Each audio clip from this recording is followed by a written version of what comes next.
noite, tudo bem? Estamos aqui mais um dia para mais uma live e o tema de hoje tenho certeza que vai ser muito interessante para muita gente. Eu estava super ansiosa para a gente conversar disso, que é sobre farmacologia. Eu acho que todo mundo vai aproveitar muito e o Rony já entrou aqui, eu vou convidar ele para conversar aqui com a gente. Calma aí. Olá! Olá, Camila. Boa noite. Boa noite, tudo bom? Tudo? E aí? Tudo bem em seu trânsito? Consegui. Cheguei a tempo. Já estamos aqui. Eu achei que a nossa live ia ser num cenário diferente, ia ser no carro hoje. Teve perto disso hoje. Mas deu bom, deu bom. Deu tranquilo. Então, como eu estava falando para o pessoal, a gente vai falar sobre farmacologia hoje, mais especificamente no controle da dor. Isso. E eu falei que é um tema muito interessante, que é uma coisa que eu acho que vai agregar valor para muita gente, porque não cai demais, né, aprender sobre farmaco. Eu acho que sempre tem alguma coisa para a gente ouvir que seja muito interessante. Disciplinas do ciclo básico, como a gente costuma dizer no DGR, elas não são um tormento, são o alicerce da construção. Com certeza. E a farmacologia é um dos alicerces essenciais, porque na conquista de um lugar, de um lugar ao sol, muitas vezes o manejo da dor, o controle da dor, pode ser aquele fator que conquista um paciente fiel para sempre. Você conseguir debelar um processo doloroso muito intenso de uma pessoa e, às vezes, com uma manobra relativamente simples, pode ser absolutamente determinante para que a forma de te ver, que essa pessoa, como ela vai te olhar, passe a ser de uma admiração e de um respeito muito grande. E a autoridade vem exatamente daí, do respeito, da admiração e da competência, obviamente. Claro. Então, para a gente começar esse papo entrando na farmácia, vamos para uma situação hipotética assim, bem forte. Chega no seu consultório, um paciente gritando de dor, fala, pelo amor de Deus, me atende. Aí você vai lá, vai fazer uma urgência, emergência, tudo mais. E esse paciente está com muita dor, o que a gente faz? Eu acho que a coisa mais comum é a gente falar, tá doendo alguma coisa? Toma aqui dá uma receitinha de um anti-inflamatório ou de um antibiótico. Mas como que a gente faz? Provavelmente, Camila, se a gente fizesse uma enquete e colocasse essa pergunta da forma como você me colocou, eu acredito que uma grande maioria de dentistas que tenham recém-licenciado, que tenham pouca experiência clínica, acabariam sim por apanhar esse atalho de tentar resolver logo essa situação. Mas essa é uma situação bastante perigosa, porque imagina que você resolve passar um analgésico para esse paciente e dar um paracetamol para esse paciente. Esse paciente tem uma deficiência hepática, uma insuficiência hepática grave, e você passou um paracetamol, esse paciente chega lá e ele está com tanta dor que ele, em vez de tomar um comprimido, toma dois. E aí você se meteu num grande barulho, porque você prescreveu um paracetamol para um paciente hepático grave. Imagina, por exemplo, que você receitou, não é um paracetamol, o paracetamol tem muita hepatotoxicidade. Se até te ocorreu isso na hora, e você, vou passar um anti-inflamatório aqui para esse cara, para ele acalmar essa situação.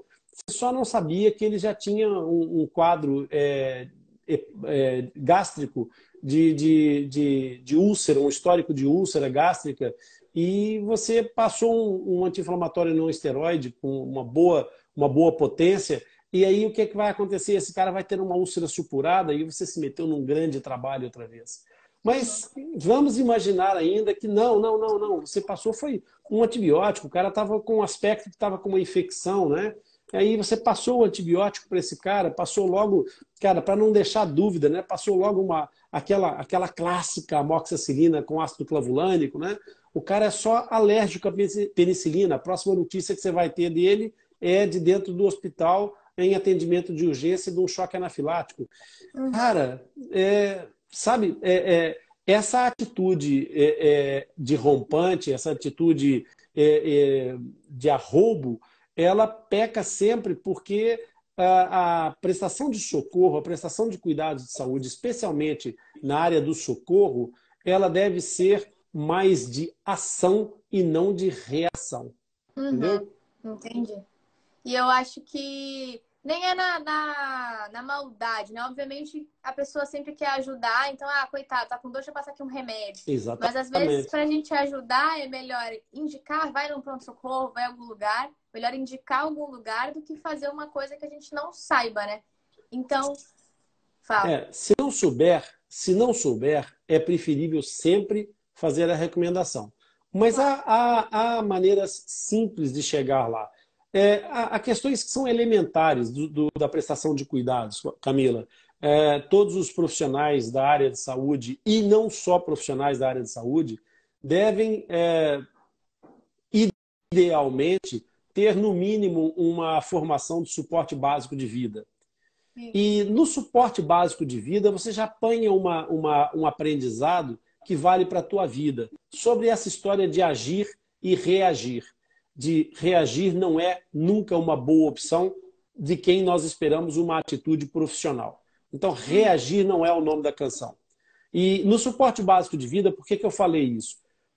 A intenção de salvar uma vida, ela é sempre boa. Ela não está em causa o julgamento se a atitude da pessoa foi de tentar prestar socorro a uma vítima.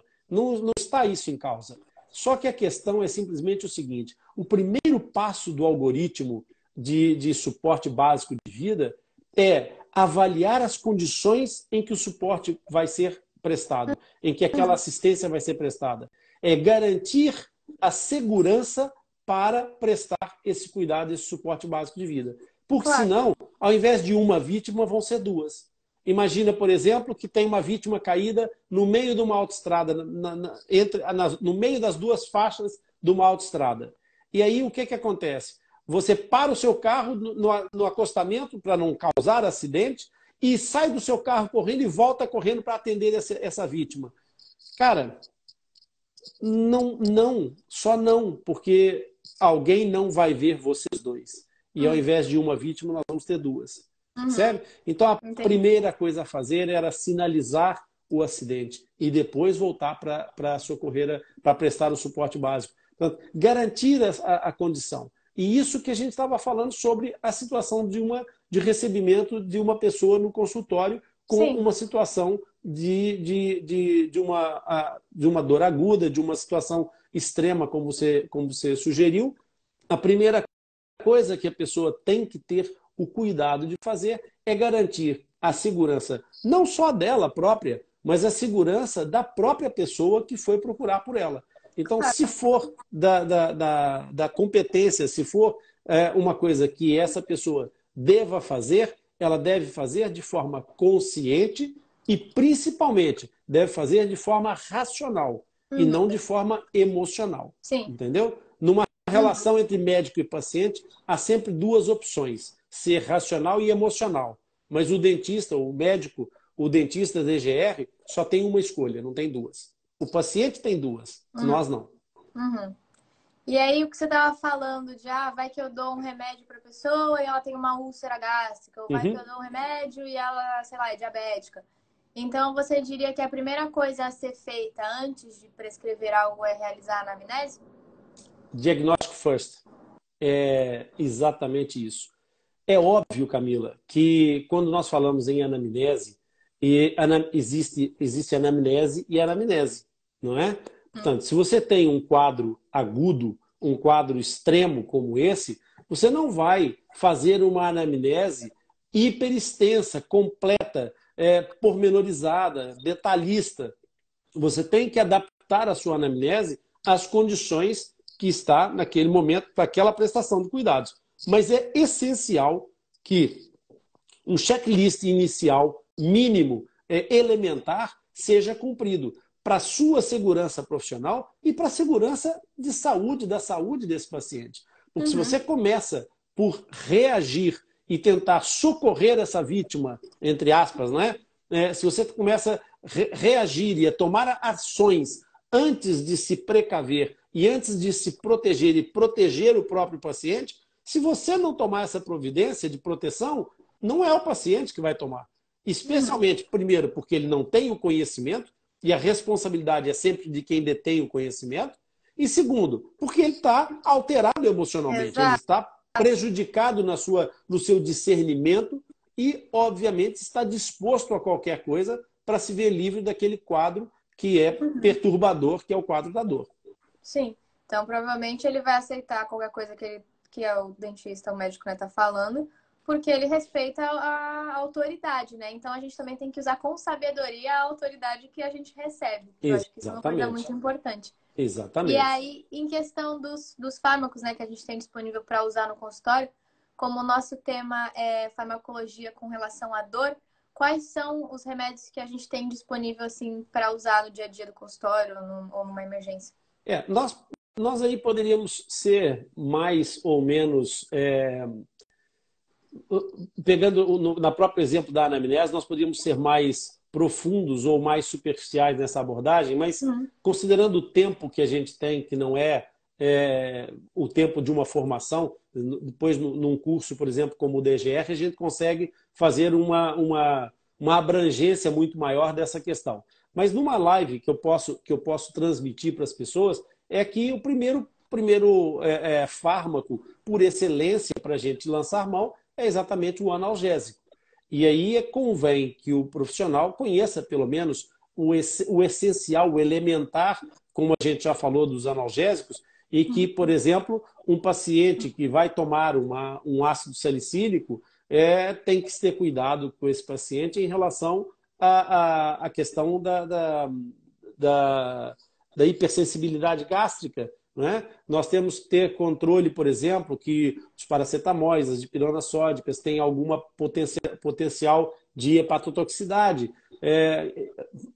Temos que gerir com algum rigor essas informações. Mas, passando para a questão prática, efetivamente, nós podemos perceber que o ácido salicílico tem uma absorção muito rápida.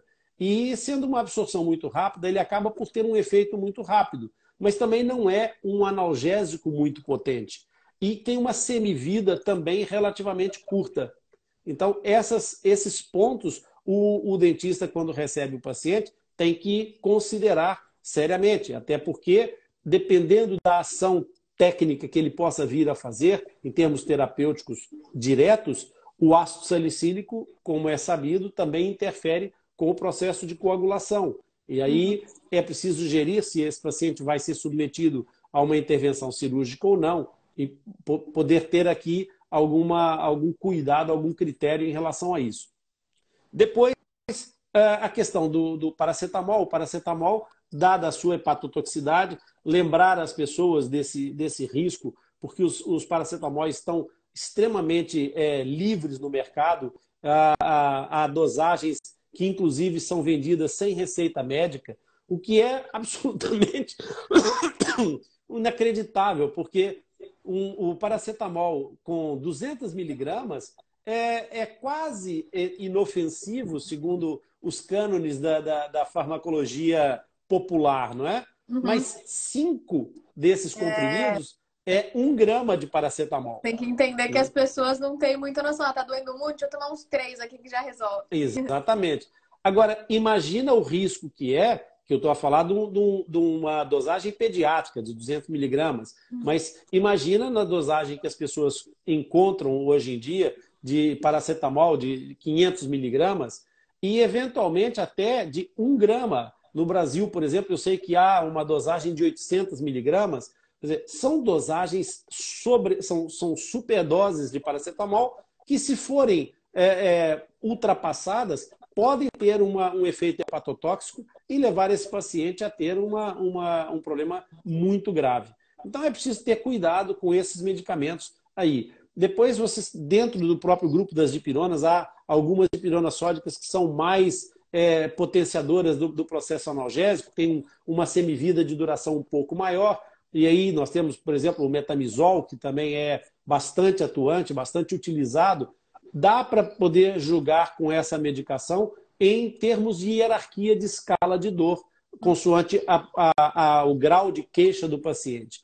Depois, obviamente, existem os bloqueadores do sistema nervoso central, os tramadóis e essas coisas, mas que um dentista com pouca experiência, se não tiver efetivamente algum conhecimento mais atencioso da farmacologia, não deve lançar mão, deve procurar realmente ver até que ponto é que pode fazer e receitar e prescrever até aí. E, de preferência, com o tal diagnóstico, eventualmente, utilizar de ferramentas que nem sequer demandem uma situação de analgesia. Por exemplo, vou falar aqui de uma situação de dor extremamente aguda, que normalmente é aquela que chega mais exuberante nos consultórios, é a pulpite. E uma pulpite aguda e uma pulpite serosa, elas têm comportamentos semelhantes em termos de manifestação da dor, embora a pulpite aguda ela é hiperêmica e a serosa ela é necrótica. Então, isso faz com que a abordagem técnica, a abordagem terapêutica seja diferente. Por quê? Porque na abordagem dessa situação, se você manda o cara colocar uma pedra de gelo na boca, a pulpite serosa vai acalmar a dor o suficiente para você, sem nenhuma outra ferramenta, só com a sua turbina de alta rotação, abrir a câmara pulpar, expandiu aqueles gases necróticos que estavam dentro da câmara, causar aquela dor aguda, acabou a dor, é tirar com a mão. E o único analgésico foi exatamente, a termoterapia. Então, essa situação. Mas e se você coloca a pedra de gelo na boca do paciente, o paciente grita desesperadamente? Pronto, está feito o diagnóstico diferencial, não é? Você, a partir daí, já resolveu metade do seu problema. Você já sabe que está em presença de uma pulpite por hiperemia. Então, se a hiperemia é inflamação, a ação agora é começar pela via anti-inflamatória. Percebe? Esse detalhe da anamnese não é um detalhe, é efetivamente essencial. Eu acho que o que falta nas pessoas também é sair daquela receita de bolo, né, que a gente aprende na faculdade. Dos remédios, qual que usa para cada coisa e a gente não vê o todo, né? Isso. Que tem várias coisinhas que acontecem que já muda tudo. Exatamente. E em questão de anti-inflamatório, qual que você diria que é o melhor de usar, assim? Qual que é o mais legal? Pois é. Não existe, né? O que você acabou de falar, a sua deixa é exatamente essa. Não existe receita de bolo para farmacologia.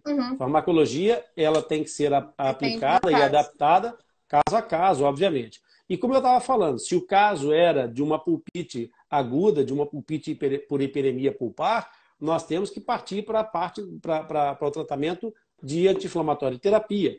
E, obviamente, depois perceber se há ou não algum caráter já infeccioso. Mas, partindo desse pressuposto, nós entramos no campo dos anti-inflamatórios. E aí, nessa situação, nós temos que perceber e compreender logo a partida, e é muito importante que o dentista DGR esteja sempre ligado, sempre alerta, que a anti-inflamatória terapia ela vai estar dividida basicamente em dois elementos basais, dois grandes grupos. Os esteroides, os anti-inflamatórios esteroides e os não esteroides. Ou seja, essa definição aqui, logo a partida, ela determina, ela delimita algumas questões muito importantes.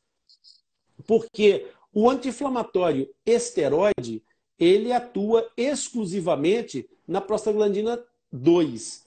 E o não esteroide, ele atua na síntese do ácido araquidônico nas duas ciclooxigenases. É círculo de Krebs, não é?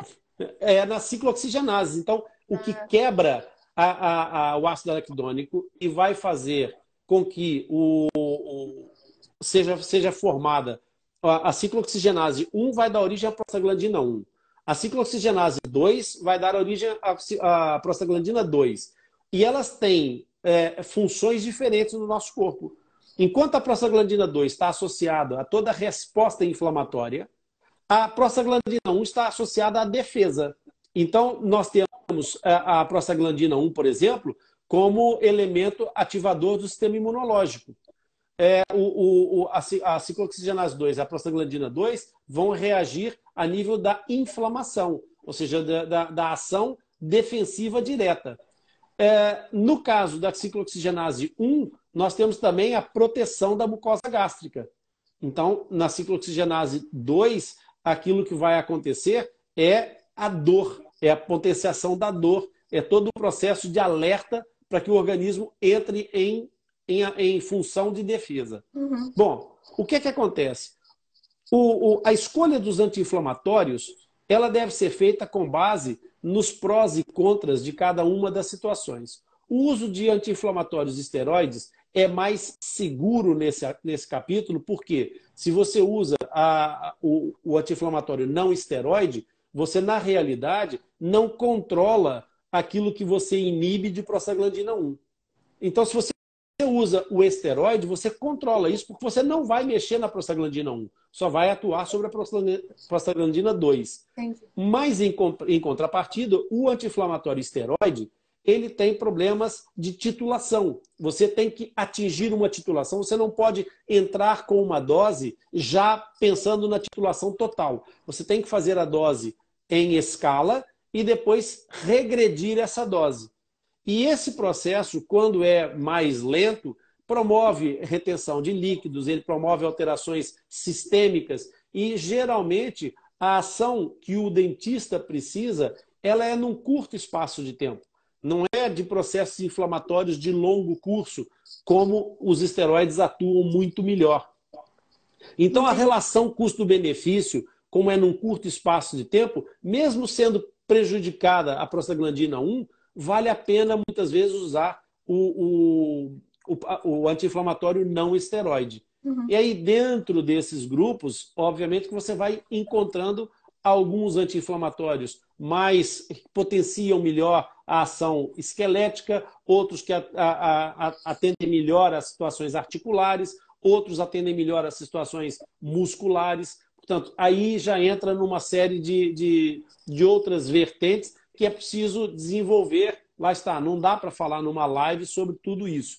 Mas, basicamente, existem essas diferenças entre os anti-inflamatórios e, por essa situação, em algumas farmacopeias, em algumas disponibilidades farmacológicas do mercado, existem associações anti-inflamatórias que tentam exatamente comatar esse processo. Por exemplo, a associação enzimática com o anti-inflamatório não esteroide visa proteger um pouco mais a mucosa gástrica do ataque que vai ser perpetrado pela ausência da prostaglandina 1 em presença da ação anti-inflamatória.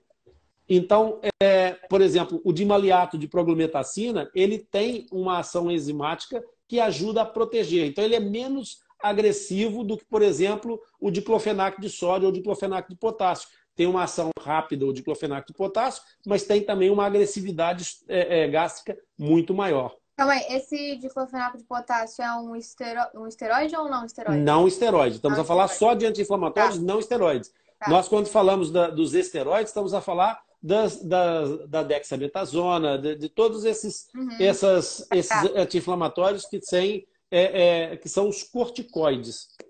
Ok? Uhum. Entendi.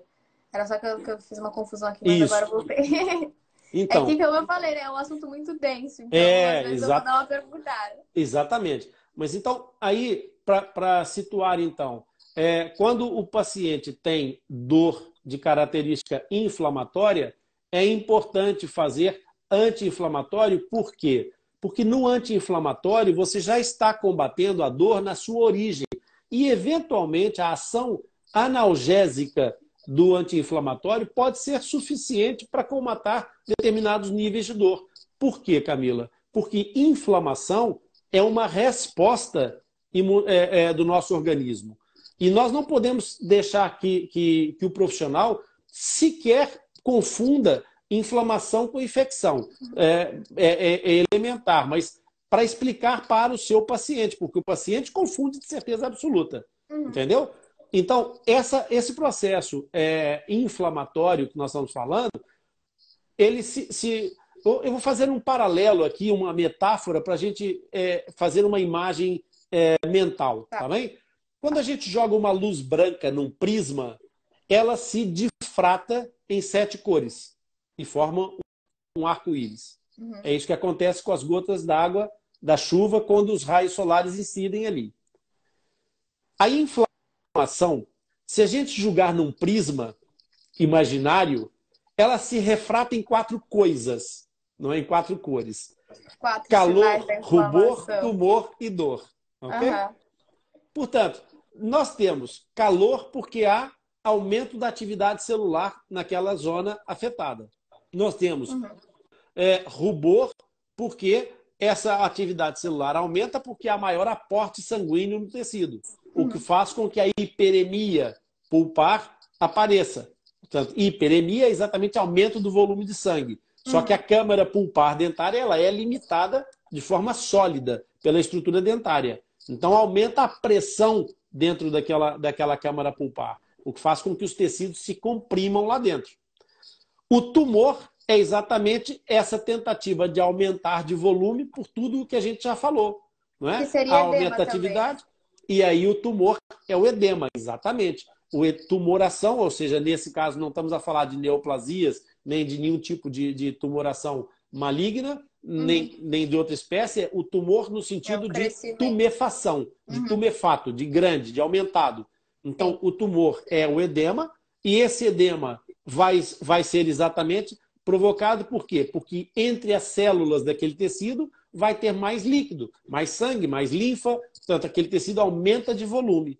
Ora, isso tudo aumenta de tal forma a pressão dentro daquela câmara pulpar que gera dor por compressão dos vasos, dos filamentos nervosos que estão lá dentro, do complexo vascular nervoso pulpar. Então aí nós temos calor, rubor, tumor e dor. Portanto, se nós atuarmos de forma anti-inflamatória, nós diminuímos a atividade celular, diminuímos o aporte sanguíneo, diminuímos o tumor, ou seja, o edema, e, consequentemente, a dor tende a ceder.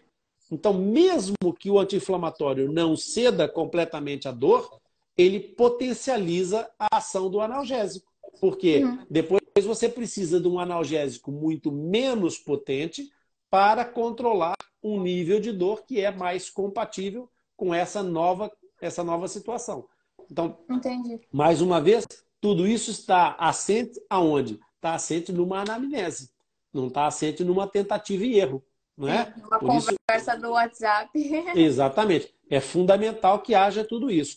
E aí, te dizendo assim, ó, quando é que você pode usar um corticosteroide, um anti-inflamatório esteroide? Você pode usar um anti-inflamatório esteroide, por exemplo, de uma forma bombástica. Você pode usar, por exemplo, numa situação sem prolongamento.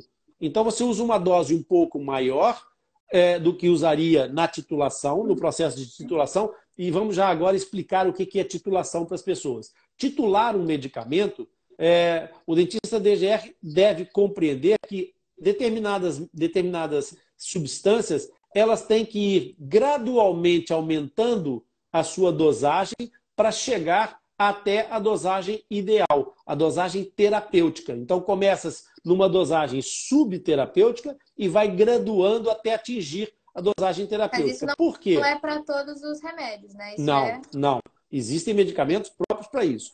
Mas mesmo o corticosteroide, que é usado desta forma, nós podemos usar de uma maneira diferente. Mas lá está. Tudo depende do domínio e do conhecimento que o profissional detenha. Então, você pode usar, por exemplo, esse medicamento, um corticosteroide, em uma dose única, numa dosagem já um pouco maior do que a subclínica, portanto, para ter efeito clínico, mas uma dose única. E isso pode ser feito, por exemplo, em termos de cirurgias. Acontece muito no bloco operatório quando nós temos cirurgias que têm invasão óssea. Então, essa ação corticoide, ela atua muito bem no controle do edema, no controle do processo da resposta do sistema imunológico, da resposta inflamatória, controlando essa resposta inflamatória e fazendo com que o pós-operatório seja muito mais controlável em termos de dor. Seria o que a gente chama de dose de ataque? Seria uma espécie de dose de ataque, mas dose de ataque geralmente refere mais a antibióticos. E aqui nós estamos a falar de uma anti-inflamatório terapia de um corticosteroide, exatamente. Entendi. Então aqui, Para essa situação, nós podemos fazer essa utilização, uma dose única, não há titulação, não há redução de dose gradual, e assim a gente consegue também um efeito de controle. Mas são situações pontuais e lá está. Não é para situação de dor crônica, é para uma situação cirúrgica e não é propriamente o tipo de utilização que o dentista DGR deve privilegiar. Aqui, o dentista DGR deve privilegiar os anti-inflamatórios não esteroides, que são de ação curta, que são de controle relativamente mais simples, que não implicam uma titulação e tem um efeito mais rápido sobre o processo inflamatório, que é aquilo que ele quer, mesmo pagando a fatura de haver uma hipersensibilidade gástrica. É claro que existe a questão sobre se não existe uma possibilidade de fazer uso de um anti-inflamatório não esteroide que atue apenas na ciclooxigenase 2 e não na ciclooxigenase 1. Existe o Celecoxib, o famoso Vioxx, que teve aí problemas e que andou a ser retirado dos mercados a nível internacional e etc. Como toda droga, como toda medicação, ele é bom quando é bem indicado e é mal quando é mal indicado. Ele, por ser específico da prostaglandina 2, ele tem outros componentes, outras situações que geram uma necessidade de controle muito maior da sua utilização. Camila, essencialmente há uma máxima que eu repito incansavelmente e que certamente tu já ouviste muitas vezes da minha boca, que é a única diferença entre o remédio e o veneno é a dose.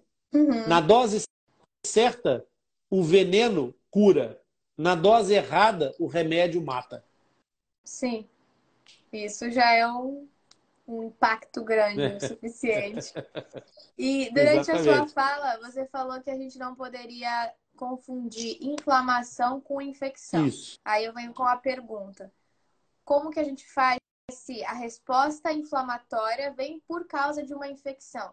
Isso. Bom, aí o que o profissional tem que fazer, logicamente, é lançar mão da antibiótico terapia. E aqui nós vamos entrar noutra seara que vai repetir, vai repisar a mesma canção, mas com uma letra diferente. A melodia é a mesma, mas o tema agora é outro, porque nós estamos a falar de infecções. Infecção é aquela entrada alienígena de uma forma de vida no outro corpo. Ou seja, micro-organismos, bactérias que vão invadir o seu corpo, infectam o seu corpo.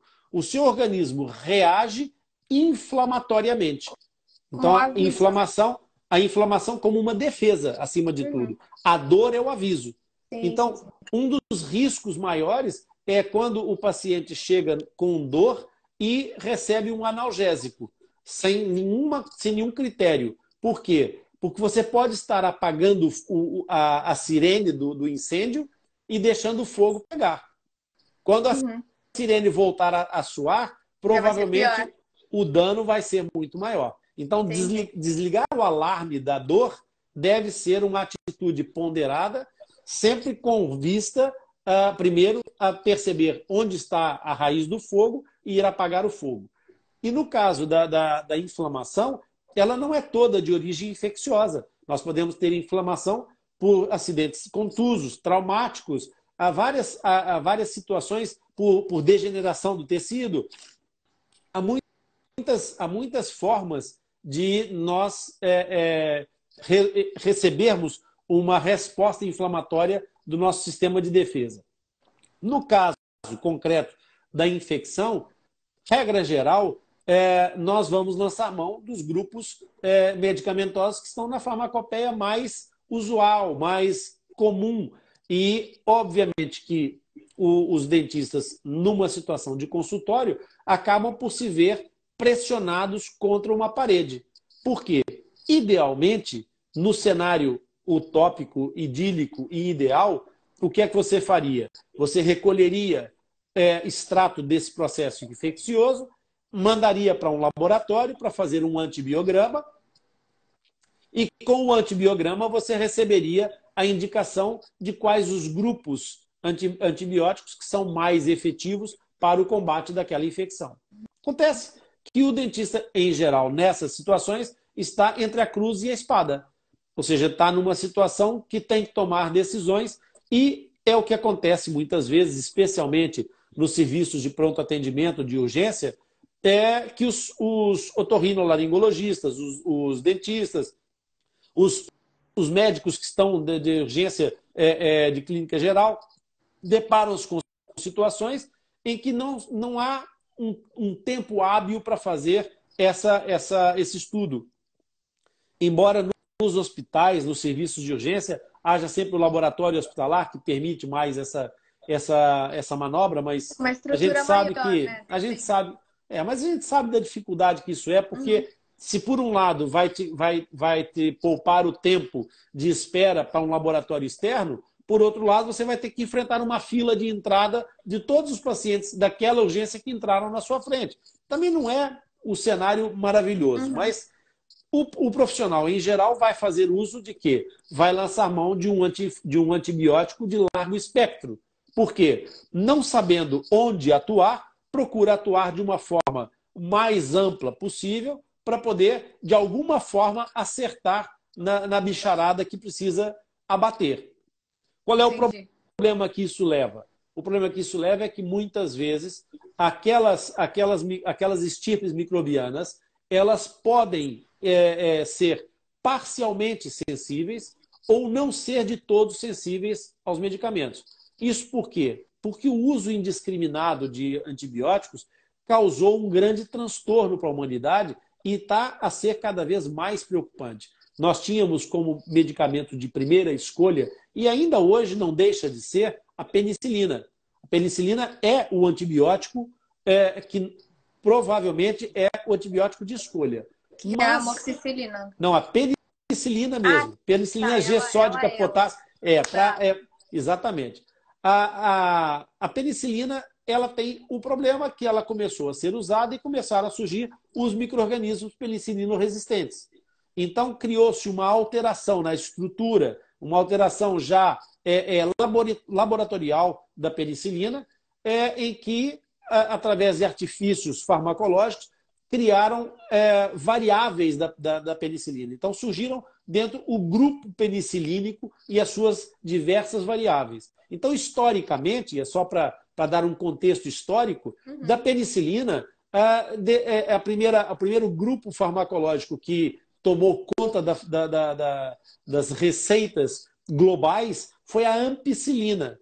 Só que a ampicilina começou a ser usada indiscriminadamente e começou a ser o antibiótico padrão. Então as pessoas chegavam com qualquer coisa, era uma receita de ampicilina e estava o assunto arrumado. As ampicilinas começaram a morrer, a desaparecer. A penicilina, de certa forma, foi um pouco preservada exatamente com esses surgimentos, mas a penicilina também tinha um outro problema, que era o alto poder alergênico que ela trazia associada. Porque não nos esqueçamos que a penicilina, como outros venenos, né, vem da natureza. A penicilina vem do Ian Fleming com os fungos que ele conseguiu sintetizar e separar a penicilina para combate antimicrobiano. Então, na verdade, a penicilina trazia um efeito alergênico muito alto. E aí, esses medicamentos dos grupos penicilínicos vieram comatar um pouco algumas dessas carências. Como mataram a ampicilina ao longo de 30 anos de farmacologia irresponsável, surgiram então as amoxicilinas. E as amoxicilinas surgiram como uma panaceia, porque elas eram muito eficazes, mesmo em relação a algumas estirpes que eram já penicilina resistentes. Mas conseguia ter um excelente resultado. Então ficou uma coisa incrível. O resultado dessa utilização indiscriminada, novamente, é o aumento galopante da dosagem da amoxicilina e hoje, inclusive, com associação com ácido clavulânico para tentar exatamente potenciar a ação da penicilina, porque o ácido clavulânico, como é absorvido primeiro, as enzimas que são da resistência vão atacar o ácido clavulânico e quando a amoxicilina chega no processo infeccioso, já tem uma capacidade de ação muito maior. Mas então, essa utilização de amoxicilinas com ácido clavulânico ou sem ácido clavulânico, mas com dosagens muito grandes, acaba por ser esse espectro de escolha. Só que aí elas continuam a ter o problema da irritabilidade, do risco alergênico de todo o grupo penicilínico. Então, surgiram os macrólidos, as tetraciclinas, as eritromicinas, que são moléculas enormes, não é? E que têm uma ação diferenciada. Mas o problema, por exemplo, da tetraciclina é que nós, em pediatria, não podemos usar a tetraciclina indiscriminadamente porque nós temos o paciente em formação, seja da dentição decídua, seja da dentição permanente, quando é criança.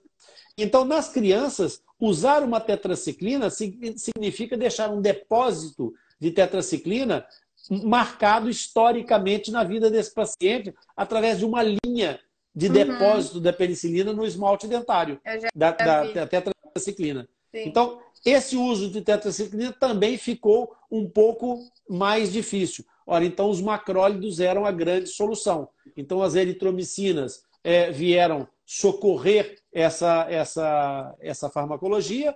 Com o uso também indiscriminado da eritromicina, vem o aparecimento da claritromicina e depois, mais recentemente, da azitromicina. Só que a azitromicina chegou como uma revolução de mercado porque ela tinha uma semivida completamente diferente e a utilização da azitromicina encurtava o período terapêutico. Então, dava maior facilidade do paciente não burlar o tempo de toma. Que esse era, na realidade, um dos grandes problemas. Os pacientes tinham que tomar os antibióticos durante 8 dias, em períodos de vida, de semivida do produto muito curtas, então obrigava, às vezes, a fazer 3 tomas por dia. Então, tomava, por exemplo, às 4 da tarde, depois tinha que tomar à meia-noite, às 8 da manhã, mas esse da meia-noite, às vezes, já falhava, porque o paciente já estava dormindo. Então, se eles não tomassem nas 4, tomassem às 6, por exemplo, já ia dar às 2 da manhã, às 2 da madrugada, às 10 da manhã. Aí, cara, vira um circo, porque as pessoas começam, enquanto estão muito aflitas, a aderir à medicação e depois já a toma já não era. Acha que está curado. A azitromicina veio revolucionar isso tudo. 3 dias de medicação, por exemplo, uma toma por dia, uma semivida gigante e um período de dissipação dessa medicação que mantinha os níveis séricos durante uma semana a atuar. Portanto, foi uma revolução muito grande. Mas, obviamente, que não há belas sem senão. E a azitromicina também tem os seus cuidados e todas as pessoas, os médicos, devem ter atenção porque a azitromicina, como todo medicamento, como todo fármaco ativo, pode também ser alvo de uma reação alérgica. E se isso acontece, é muito mais complicado você controlar o período de semivida da amoxicilina nessa fase final, porque você já não sabe qual o grau de libertação que está atuando mais durante aquele período. Então, o controle com corticoides, o controle com antihistamínicos, etc., pode ser necessário para controlar esse processo reativo de um medicamento de longo curso, como é o caso da azitromicina. Então, o uso indicado dos medicamentos deve ser criterioso, porque se o paciente é alérgico não vai poder tomar nenhum grupo penicilínico, pode usar, por exemplo, as cefalosporinas. As cefalosporinas têm outro tipo de reatividade. Há quem não seja alérgico aos grupos penicilínicos, mas é alérgico às cefalosporinas. Portanto, todo uso de prescrição tem que ser controlado, vigiado e bem pensado, bem planejado, acima de tudo. Portanto, a recomendação não é use amoxicilina, nem use cefalosporinas, não é um cefuroxima que vai resolver a tua vida, não é a amoxicilina que vai resolver a sua vida. Resolver a sua vida vai ser você ser informado, você parar antes de agir e pensar. E depois planear a ação e tomar a ação a partir daí pelas suas mãos. Com controle, tudo se faz, tudo é possível e o sucesso vem exatamente desse controle. Isso, com certeza. E aí uma situação assim mais hipotética. Você está no seu consultório, você tem que fazer uma ação direta, você tem que agir lá na hora, fazer um procedimento. Em termos farmacológicos, como que a gente pode agir? Em termos farmacológicos, a coisa mais imediata a fazer é uma anestesia. A anestesia, ela tem o condão de te dar uma ação rápida, eficaz, mas, obviamente, de curtíssima duração. Então, vai te dar tempo para planejar, para atuar e fazer alguma coisa. E essa situação deve ser usada como recurso sempre que haja possibilidade da sua intervenção subsequente a essa anestesia produzir algum efeito sobre o quadro a posteriori. Então, se eu vou conseguir, eu tenho uma pulpite que eu julgo que é irreversível, e eu julgo que vou conseguir fazer a ablação do nervo dentário, eu vou anestesiar esse paciente e vou resolver aquela situação, porque a quantidade de inflamação periapical que eu vou ter é mínima. O processo inflamatório agudo estava na câmara pulpar. Eu faço a evicção desse nervo dentário, dessa polpa dentária, e a partir daqui eu já não tenho o fator inflamatório mais. Então eu vou ter uma infecção periférica, uma inflamação periférica a nível periapical. E essa inflamação periférica eu consigo controlar com um anti-inflamatório e às vezes até sem analgesia, sem necessidade de analgesia. Então o uso da anestesia, ela é efetivamente aquilo que farmacologicamente pode ser empregado mais de forma eficaz, rápida e que dá ao médico ou ao dentista uma capacidade de responder à queixa do paciente naquele momento, naquele instante do primeiro socorro. As anestesias, eu hoje não vou entrar no mérito dessa questão, mas tem as anestesias que são do grupo amida e do grupo éster, sendo que os grupos éster são muito mais tóxicos, é preciso ter cuidado. Lembrando que hoje em dia a articaína é o medicamento de primeira escolha que é utilizado. Ele nem é éster, nem é amida, ele é uma mistura e é mais delicado a integração desse raciocínio para poder saber como usar a articaína, mas ela tem efetivamente mais permeabilidade, mais rapidez de ação e ela, de certa forma, ela é mais condescendente com o jovem dentista na medida em que ela, por ter maior permeabilidade, ela acaba por ser mais eficiente quando a anestesia, a técnica anestésica não é tão bem aplicada. Então, entendi, pela característica de espalhamento, ela acaba por proceder bem.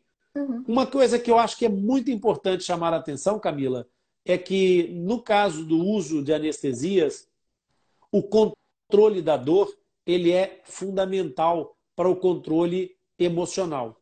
Nós estamos a falar de uma situação de um paciente que está completamente encharcado do seu sistema nervoso simpático, não é? Ele está ali a bombar cortisol a força toda.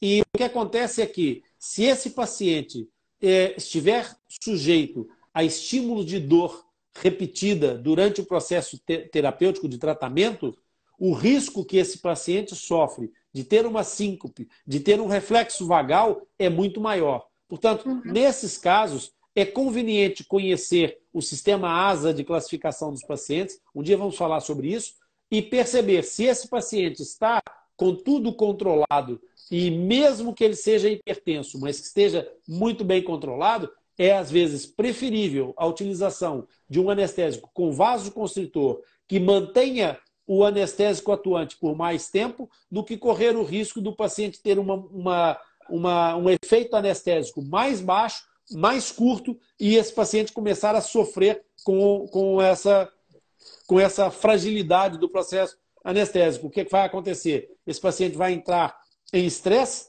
vai entrar em taquicardia, entrando em taquicardia, aí o descontrole da tensão arterial vai acontecer mesmo que ele tenha usado o anestésico sem vasoconstritor. E às vezes o uso do vasoconstritor, por manter o processo da dor completamente afastado, acalma o paciente, o cortisol baixa, as coisas acalmam, a adrenalina vai embora e o paciente fica ok para você trabalhar e o risco de atendimento desse paciente é menor. Claro que nessas alturas você terá naturalmente, com toda certeza ou não, alguma garrafa de oxigênio no seu consultório e poderá fazer o uso do oxigênio. E se tiver um óxido nitroso, ainda melhor se souber usar. Se não souber usar, mais uma vez, a diferença entre o remédio e o veneno é a dose. Portanto, não se metam a utilizar alguma coisa que vocês não dominam, seja ela qual for, nem que seja a aspirina. Não usem aquilo que não se sentem seguros para usar. Acho que na nossa primeira live ou na segunda live eu falei sobre isso.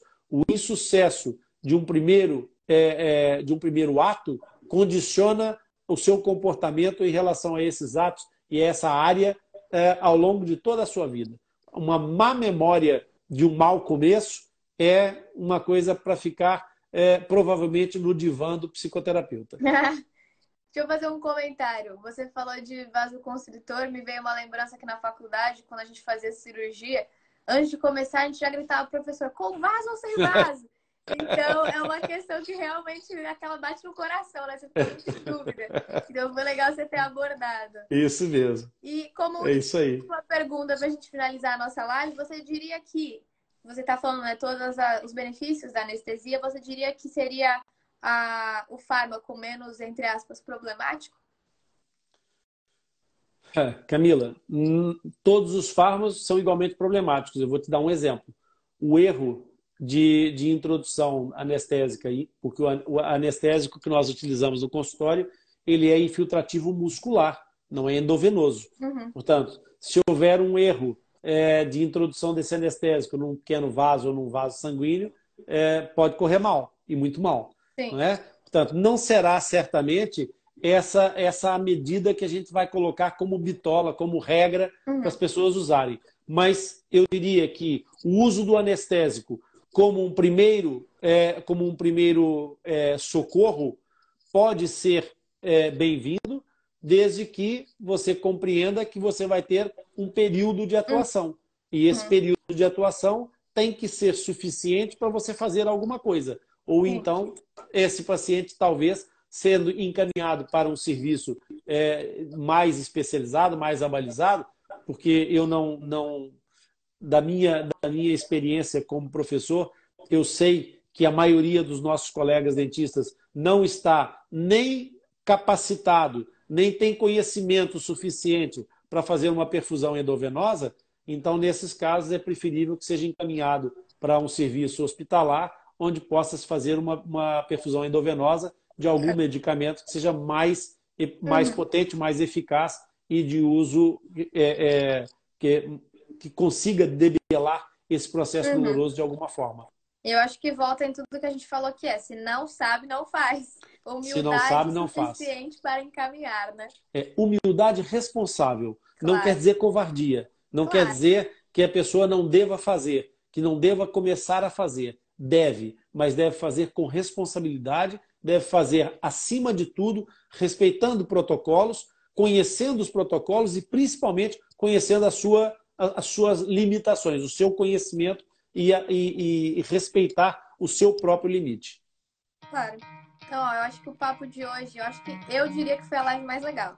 Eu gosto muito de farmácia, então eu acho que foi a live mais legal. Mas é difícil bater essa. Quando a gente fizer uma live de gestão, eu acho que bate.